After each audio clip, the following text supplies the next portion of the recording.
Okay, so let us start with our today's class. The topic for today's class is probability distribution, which is chapter 2 according to the new syllabus. Okay, chapter 1 is data analysis, guys, and we have already covered that in the previous session. So we will be starting with the probability distribution. Now what is a probability distribution? If I say I have been given with a data and I can fit a distribution to it, then I say that probability distribution. Okay, in your junior classes, for example 10 to 12, you might done have something like this. For example, this is your x values. For example, it can take 1, 2, 3 and 4 and 5, and you have probabilities assigned to it. So this table is used to be called a probability distribution. Now we will extend this thing to the further level. We would name this distribution. Okay, either it is following, for example, gamma distribution and Bernoulli distribution. We will be talking about these distribution in a session, so don't worry about that. But why this distribution is basically important?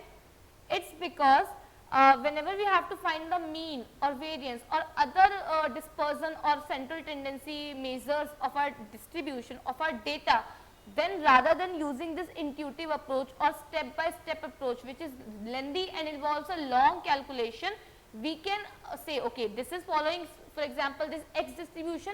We have already defined mean and variance formulas for it, and we can use those formulas to directly get the answer rather than deriving the whole thing. Okay, so it saves time and efforts. So that's why it is important to understand about some general distributions that are easy to comprehend. Okay, I can fit this type of data into this type of distribution. Clear, guys? So this is why exactly we need probability distribution. Okay, now there are two types of distribution. If I say, since we have two types of time horizon or sample space, we have discrete and we have continuous, right? So we can also classify our distribution as discrete distribution and continuous distribution. Okay, so in today's class we will be focusing on discrete distribution, and as in when we move further we will move forward to continuous distribution as well. Okay, now one more thing I need to tell you guys is that whatever formula we are deriving or whatever mean or variance formula we are deriving, you don't need to learn anything. Okay, why? If you have learned the formulas, that's very good. If you are not able to do it, then there is nothing to worry, because we have tables book to the rescue. Okay, let me show you a glimpse of the tables book. For example, this. Okay, we have uniform distribution, we have uniform discrete, we have its probability function, we have its moments, which is mean, variance. Okay, similarly for so many distribution we have these formulas. So if you are able to learn it, then very good. If you are not able to learn it, then there is no problem, you can directly use these formulas from the tables book. Okay, I hope this is clear. So now let us start with our class. Write down the heading of a first distribution. First write discrete distributions. Discrete distributions are basically having discrete sample space. Clear, guys? So write down the heading of first distribution, which is uniform distribution.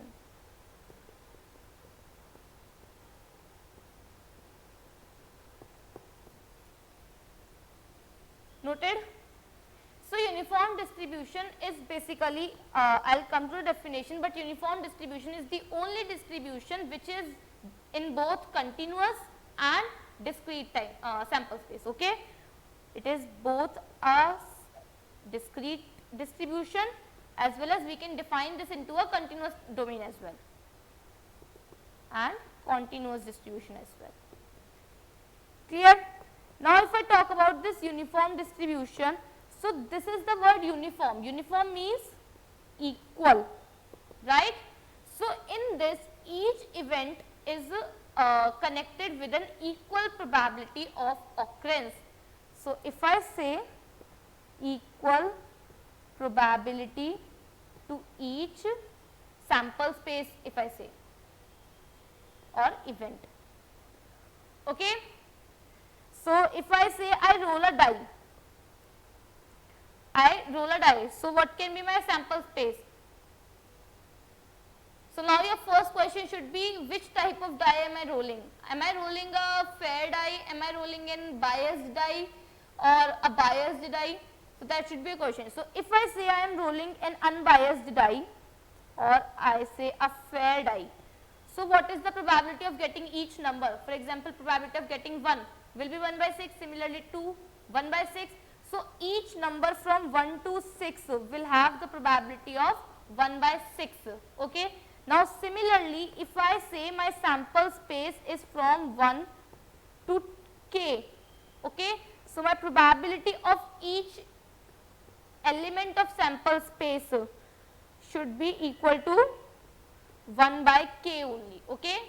K is my total weight and this is my equal probability assigned to every element. Clear? So if I write is my sample space x can take any values from 1 to k, or I can write it as 1 comma k, and my probability x is equal to x. In my continuous domain I keep this, so this is equal to 1 by k only, where k does not equal to 0. Clear guys? Is the sample space and the probability assigned is clear?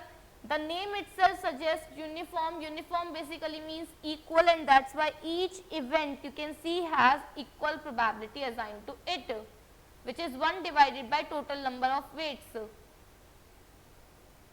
Clear? Now let's derive its mean and expectation, okay. Derivation is not directly asked in exam, but why is it important? It is important if the question is a little twisted, or if a question is little tricky, then this intuitive method is used to derive the mean and variance, okay. As I show, we have defined formulas already and you do not need to show your whole derivation. In the exam, if you are said to use the uniform distribution or so say any distribution, but it is important if questions gives a trickier question where you can't directly apply this formula from the tables book, then it's important that you know how to derive the things. Clear guys? So let's start with our mean. So mean, as we say, is represented as Ex, where x is my random variable. Look, let me tell you one thing, small is represented as a variable and capital is represented as a random variable, okay. This is a certain value, this is a random value, okay. That's why I write probability x is equal to x. X is a fixed value where x can take a lot of value from which this small x is one of the observation. Clear? So whenever I am calculating the mean and variance, I can't find the mean of something certain, that's why I use this random variable notation, please note that, okay. So what is my mean for the discrete distribution? It is basically the sum of the observation multiplied with its probability, okay. If I say I have k observation, so I can write it for all k. This sign basically denotes for all, okay. So if I expand it, what it will be? My observation is from 1 to k, right? So 1 into probability x is equal to 1 plus 2 into probability x is equal to 2 plus dot dot dot k into probability x is equal to k. This is the expansion, okay. Now moving forward, if I expand this, so what is the probability as we discussed in the above section? My probability for each observation will remain same, equal to 1 by k. Now 1 by k is a constant, so I can take it out of my submission. So I get this thing. Now if I expand this, this will become 1 plus 2 plus dot dot k, and I know the formula of this summation is k plus 1 by 2, right. So k to k cancels out and I get the mean as k plus 1 by 2. Clear guys? Is it clear? This is my mean. Now if I come to the derivation of my variance, now please note that this mean is when my starting is from, when my lower limit was from 1 and my upper limit was from k, okay. Is that clear? When my lower limit was 1, I was talking about this interval, right? So when my lower limit was 1, I was getting this, when my upper limit was k, I was getting this formula. So your lower limits and upper limits can also change, and you can write this. Now moving forward, deriving the variance. So what is the variance in discrete distribution? It's basically expectation of x square minus expectation of x. We already have expectation of x with us, right? So we need to calculate the expectation of x square. Clear? So how do we calculate the expectation of x square? Nothing much. We just need to use the observation x square into probability assigned with it. So again the probability assigned with my x will be 1 by k. I take my 1 by k as common. What I get is x square. So what is the formula for summation of x square over k terms? It is k, k plus 1 and 2k plus 1 divided by 6.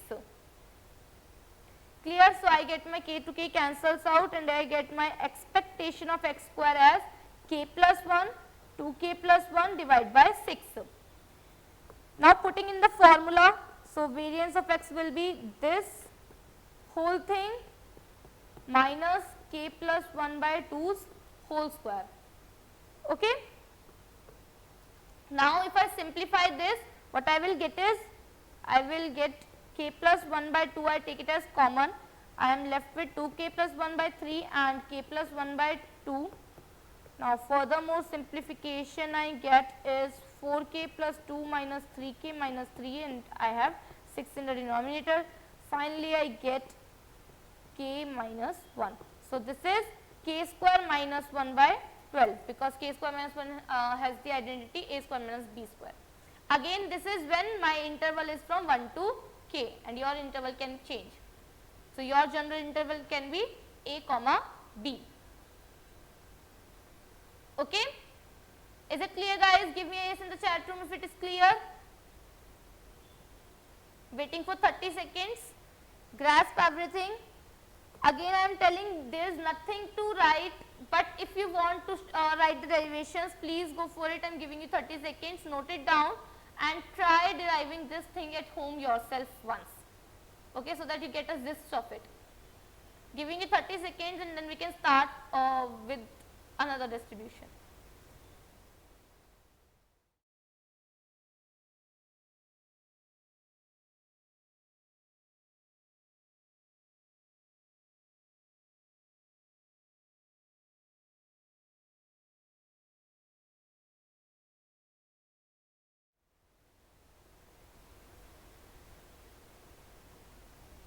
Done? Give me yes in the chat room if it's done. Cool. Now note down the second distribution in the discrete distribution. We have Bernoulli distribution. Bernoulli distribution. Please keep in mind we are already only talking about the discrete distribution. That's why my sample spaces will be in discrete terms only. Okay. So in Bernoulli distribution I have two sample spaces. In this I have two sample spaces, 0 and 1. 0 I say it as failure and 1 is basically my success. Okay. 0 and 1 are just notations, so you don't need to worry about that. I have assigned failure and success to it. Now if failure and success can be any event, for example if I say I toss a coin, okay, so getting a head is, I can define this as success, you can define it as failure, okay. So the circumstances or events are variable, you can change them according to the question, according to the scenario. Is that clear? Okay. So Bernoulli is basically I have two sample spaces, which can either be a success or a failure. I assign probabilities to it. My success is happening with a probability p. This is just a notation. My success is happening with a probability p. So my failure will be basically 1 minus p, which I can say as q. Clear? So my success is p, my failure is 1 minus p, which is q only. One more thing to note is that I am only doing one trial. If I am tossing a coin, I am doing it once. If I am thinking about anything, I am taking only one trial. Clear? There are not involved n number of trials, we are only doing one trial. So now if I say that the probability of getting x, where my x can take, as I said, 0 or 1 value only, where 0 is my failure or 1 is my success, or you can assign alternatively as well. So my x can take only 2 values. So what is the probability assigned? P to the power x into 1 minus p to the power 1 minus x. 1 is because I only have one trial, right? Now if I say I have to get the value of x is equal to 0. So what will be my probability? Right? I was saying my 0 is failure. Okay? When my 0 is failure, I am getting the probability of failure only. Okay? Now if I put in my 1, what I am getting? I said my 1 is the success and I am getting the probability of success only. Okay?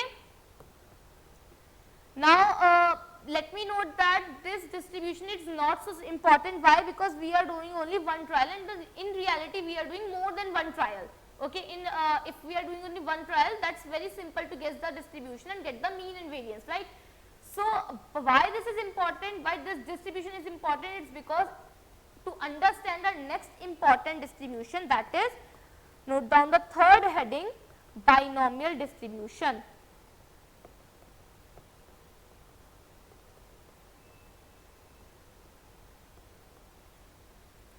Note down the heading binomial distribution.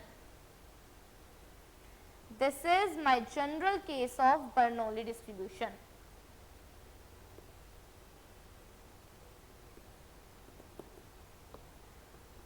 So here I am taking n independent events. There I was only doing one trial, right? Here I am doing n independent events and n identical events. These two terms, please note that I am doing independent and identical events. Clear? Which type of events? Bernoulli events or Bernoulli events.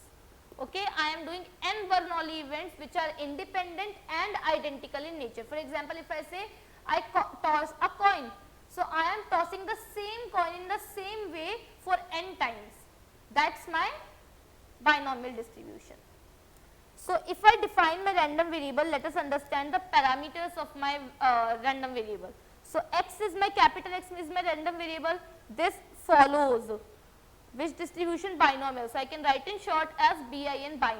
Okay, n comma p, where n is my number of events and p is my probability of event, or I say probability of success. Success will be the event you define. Clear, guys? Is the notation clear? So what is the basic distinction between Bernoulli distribution and binomial distribution is that in Bernoulli we were doing only one trial, but in binomial we are doing a lot of trial, in which each trial is a Bernoulli trial, where my success probability is p, failure probability is 1 by p, and I am doing that trial for n times. So if I interpret a distribution, for example, binomial 3, 0.5, it means I am doing an event for 3 times, where in each event my success probability is 50% and my failure probability is 50%. So you should know how to interpret this whole thing, this notation. Clear? So if I define my probability function, probability x is equal to x will be NCX, or the second way to note this down is, which you get in the tables books, NCX into success probability I am getting x times and 1 minus p, failure probability I am getting n minus x times. Clear? P is my success probability. So what is my x here? X is my number of success.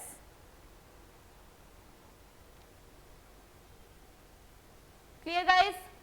Again let's interpret this. I am calculating the number of successes in my n trials. So in my n trials I am getting x successes with a probability of p and n minus x successes in my 1 minus p, and we have a combination term as well because there can be number of combinations in which way we are getting the success. Okay? Clear? So what will be my sample space now? What will be my x taking the values? X can take values from either I can have 0 success, either I can have 1 success, 2 success, 3 success until n successes, right? Because we are doing n trials only. So there can't be number of successes greater than number of trials. So that's why my sample space will restrict till n. I can't have any success greater than the number of trials, where my number of trials I have already defined is n. That's why my number of successes will be restricted till n only. Is it clear guys? So now if I do the expectation and variance formula, so expectation is basically n into p and variance is basically np1 minus p, or if I use the notation q, it is npq. Note this down if you wanna.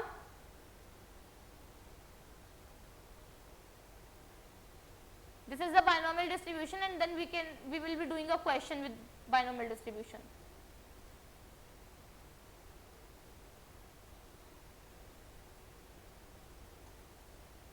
Come on, giving you 30 seconds, note down the question.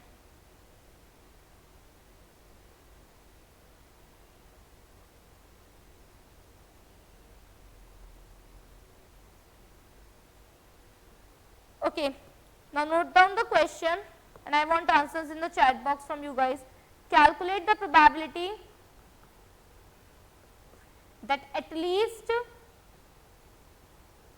9 of group of 10 people who have been infected by a disease will survive. If survival probability is 70%. Come on, try doing this question. Check whether it constitutes the binomial distribution or not. If binomial distribution, so then use the formula from the Tabor's book. Define the success event, define the success probability, define what is my small x are required to be calculated, and check how can I calculate it. Giving you 2 minutes and then we can start discussing this question. Come on.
So let's read the question. The question says that I have to calculate the probability that at least 9 out of 10 people who have been infected by a disease will survive, where my survival probability is 70%. So, I will be doing my testing on 10 people, right. So, my n will be defined as 10 and my success probability, if I define with that p, that will be 70%, right. Now, I will define my what I am interested in, number of surviving people, right. So, x is defined as number of people surviving. So, what I want the probability that my number of people surviving is at least 9. So, out of 9, if I am talking about at least 9. So, what can be the cases? I can either get 9 or 10 people, not more than not more successes. Why? Because I have limited set of 10 people. So, I can't get the probability of, for example, 11 people surviving out of 10 people, right. So, that is why x is greater than equal to 9. This is equal to either x can be 9 or x can be 10. So, how can I find the probability of this? This is NCX. So, 10C9 into surviving probability divided by raised to the power 9 and 1 minus surviving probability, which will be 10 minus 9. Similarly, if I add on the second thing, it will be 10C 10 into 0.7 raised to the power 10 and 1 minus 0.7 raised to the power 10 minus 10.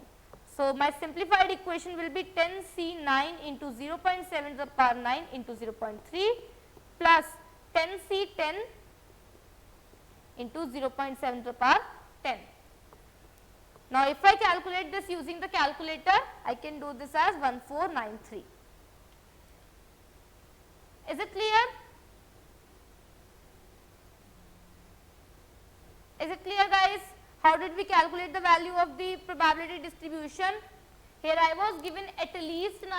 I was not given that I have to find the value of 9 out of 10 people. I was given at least 9, and at least 9 consists here two cases.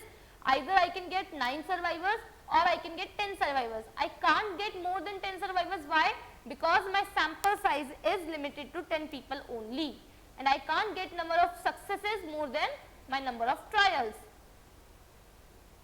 So, this is how you need to do a question. Basically, you first need to define here one more thing. You need to define that x follows my binomial distribution with my parameters 10, 0.7. Okay, you first need to define what is the success event. Then you need to define, okay, if it is following a binomial distribution, what are the parameters of my binomial distribution. Then you need to check, okay, what probability I have to calculate and how can I calculate using my probability function. Is this clear? Give me a yes in the chat room.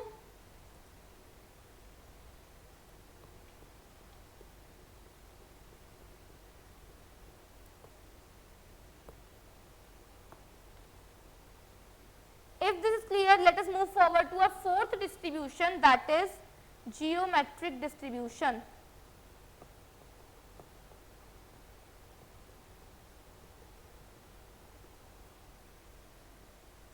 Note down the heading geometric distribution. Geometric distribution is basically concerned about finding first success or finding the number of trials after which I get my first success. Okay? So, if I say I am making my n trials, I say I am getting my success at x trials,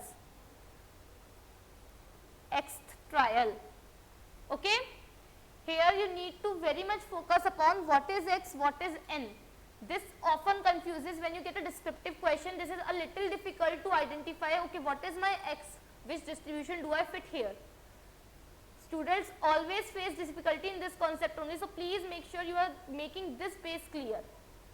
In my binomial distribution, what was my x? My x was the number of successes I am getting in my n trials. Note it down if you can't remember it. Okay? In binomial, my x was the number of successes I was getting in my n trials. Clear? In my geometric distribution, I am talking about n trials.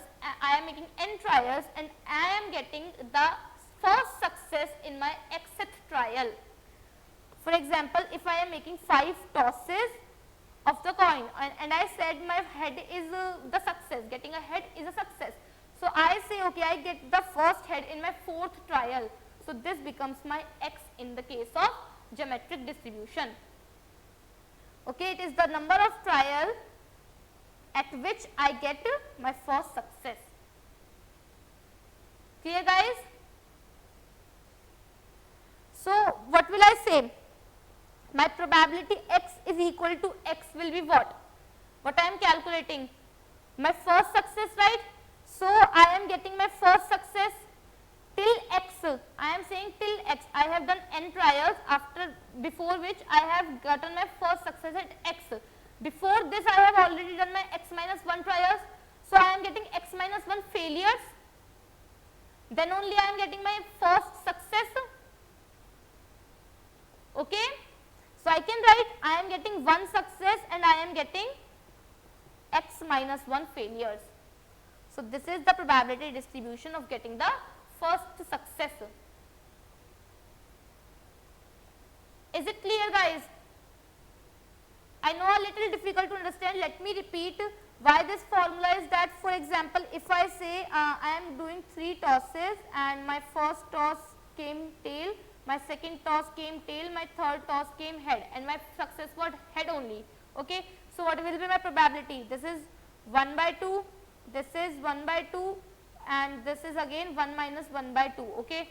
Here the probability of success and failure is same, that is why it is a little confusing, but we are multiplying the probabilities, right. Here also we are multiplying, we were getting 2 failures. Okay. So my failure probability raised to the power 2, here also I am getting my x minus 1 failure before my xth success, first success. So I am doing this raised to the power x minus 1, that is the number of failures I am getting and I am raising it to the power of my failure probability, right. Similarly, after this my x is the trial number at which I am getting first success. So I am getting only 1 success till my x trials, that is on trial x only, that is why my power is only 1 when it comes to survival success probability. Clear guys? Now if I define my sample space of x, what can be the sample space? Will it start from 0? Will it start from 1? Quickly in the chat box, think about it. Will my sample space start from 0? Will my sample space start from 1?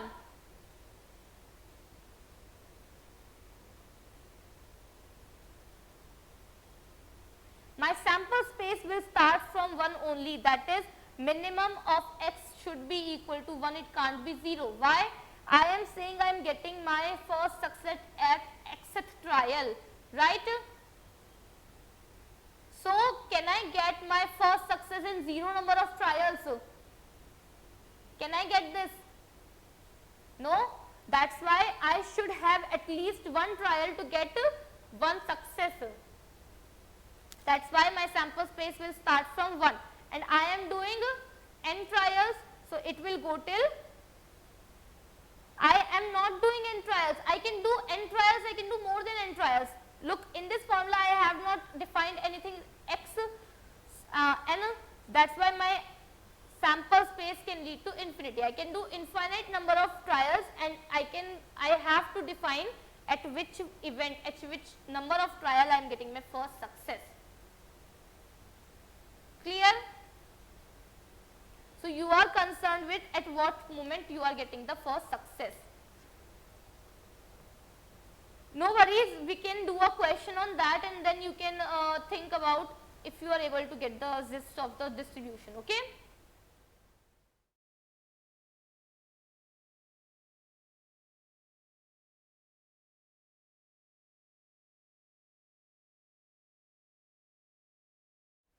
So note down the question. Question says you have to find the probability that women's 4th child is her first son if probability of having male or female child is equal.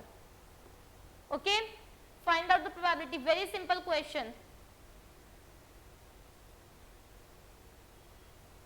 Quickly do it, giving you 30 seconds for it.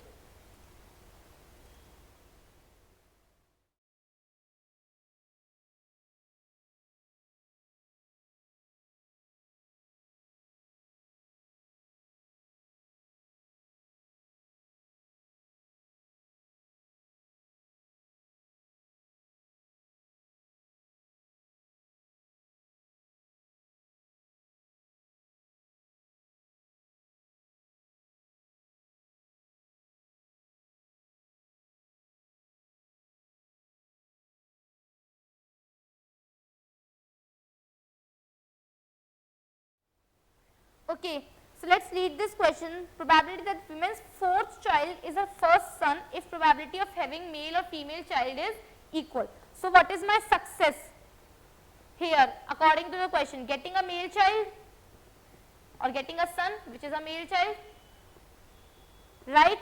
What is my failure here? Getting a female child. Don't take it literally, I am just talking about the question, okay. So what is my success probability? It's P basically. So it is 50% because we are given that there is equal probability, and 1 minus P is also 50%. Now how many I am getting my success at what number of event? Fourth event. So it means I have already received 3 failures before my first success, right? So my probability will become basically 50%, 3 times I have failed, and for 50% I have succeeded, okay. So I can write probability x is equal to x. So this will basically become 0.5 to the power 3 and 0.5. I can write it as 0.5 to the power 4. Why? Because I have equal probabilities here. So what will be my answer? Now look, in your calculator you will be getting a fractional answer, right, because this is a fraction. So you have to give your answers in case of probability in terms of decimals. 3 to 4 decimal places you have to provide, okay. So use your function SD in your calculator. There is a key in your calculator that is SD.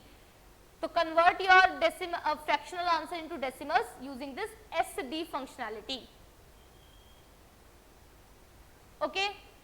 Now doing this question you have also learnt about one more thing, is that memoryless property of distribution.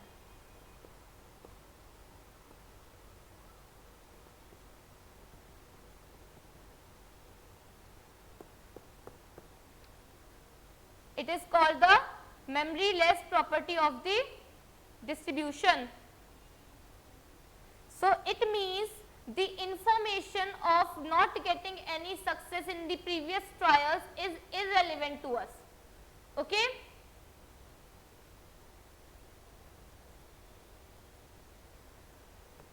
Clear guys? So please make sure if I write this into the words, is that given that I have already done n trials and I have received no success, and I am finding the probability that how many more trials are required to get a success, that will have no impact over the probability, okay. Clear? Now if I define my mean and variance things for this, so what will be my mean and variance? So my mean will be 1 by P and my variance is defined as Q by P square, or I say 1 minus P upon P square. Clear? Let's do one more question. Note down another question. Probability of having, same question, you have given 50% of chances of having a male and female child, okay. You have to calculate the, you have been given that women has 2 boys and a girl. Now you need to calculate that her next two children are girls. This is the probability you have to calculate. Come on, quickly.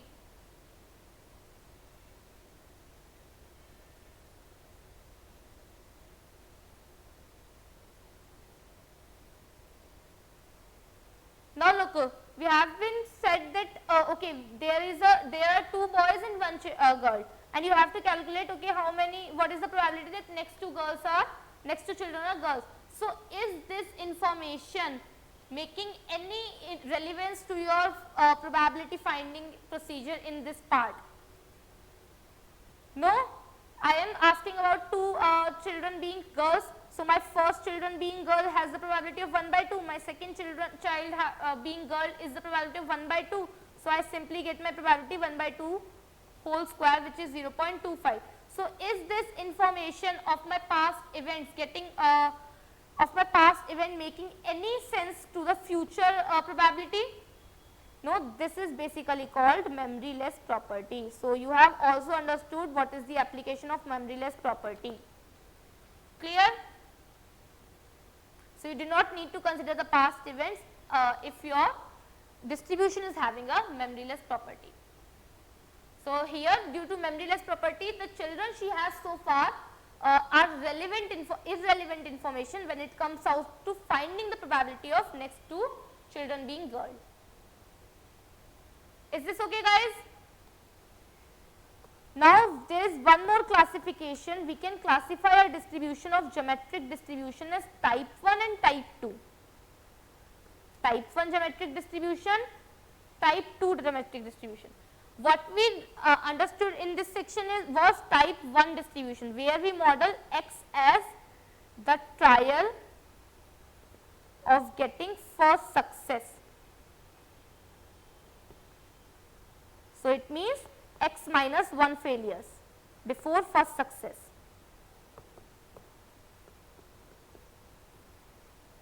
Clear? In type 2, we basically models number of failures before the first success. So here my x is number of failures before first success. Okay? So if I say here my probability distribution will basically become how many failures I am getting this time, x failures, not x minus 1. So I am getting x failures and I am getting 1 success. So this is the probability distribution for type 2. So you can model one same situation into either type 1 or type 2, that is completely up to you. So here my mean will basically become 1 minus p by p rather than 1 by p. So it will become my q by p. Clear, guys? So are these four distribution clear? And if I talk about the variance of this distribution, what it will become? This time it will become 1 by minus p, p square. Okay? Now in the next class we will be talking about further more distributions, for example negative binomial distribution, which is a general case of this geometric distribution. Here in geometric distribution we are talking about only first success, right? In the next distribution we will be talking about n successes, or more number of successes, right? So we will be doing for more discrete distributions such as negative binomial, Poisson distribution, and then we will be moving to continuous distributions, for example normal distribution, continuous uniform distribution. So I hope these four distributions are clear.